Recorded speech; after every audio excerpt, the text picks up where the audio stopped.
kahit walang nagtatanong, i-share ko pa din itong natutunan ko. Magic spray. Okay?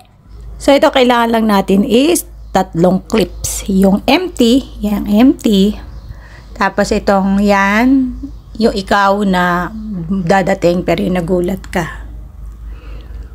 At yung nag-spray. So, dapat doon, yan, doon mo kakatin, yan. Yung second clip, yung tutok mo. Nakatutok. Tapos yung third clip, yung tutok hanggang matapos. So, yung the rest, syempre, tapon mo na yung huli, dulo. Pag walang saysay, tapon na. Ganon.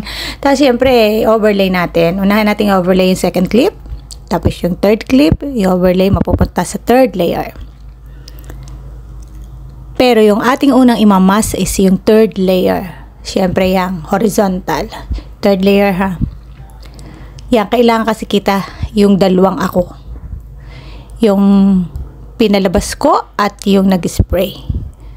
Yan, dapat kita. So, iikot nyo lang yan o kaya yan, punta kayo, i-press nyo ulit yung adjustment. Mag-adjust na lang kayo dyan. Pero pwede yung kamay. Laro-laruin nyo lang.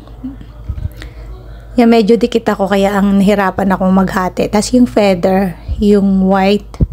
O dito na rin sa adjustment. Ano nyo na lang, number 3 para hindi masyadong halata yung pinaghatian. Yan. O, diba yan? Yan, 3. Tapos, punta naman tayo sa second layer. Yan naman, dyan naman, dapat yung bigla siya mag-appear. Yun, diba? Yung empty. Doon ulit tayo sa horizontal. Yung mask natin, piliin natin si horizontal. Diyan ulit tayo mag-adjust.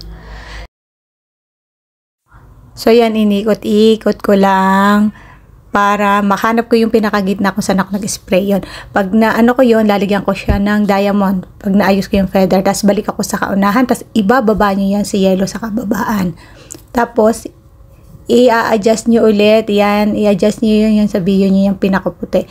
Para umangat doon sa pinaka-last kung saan kayo nag-spray. Pataas. Yan. Automatic magkakaroon na siya ng kanyang diamond. Yung red. So, yan. Tapos yung third layer, lalagyan natin ng transition.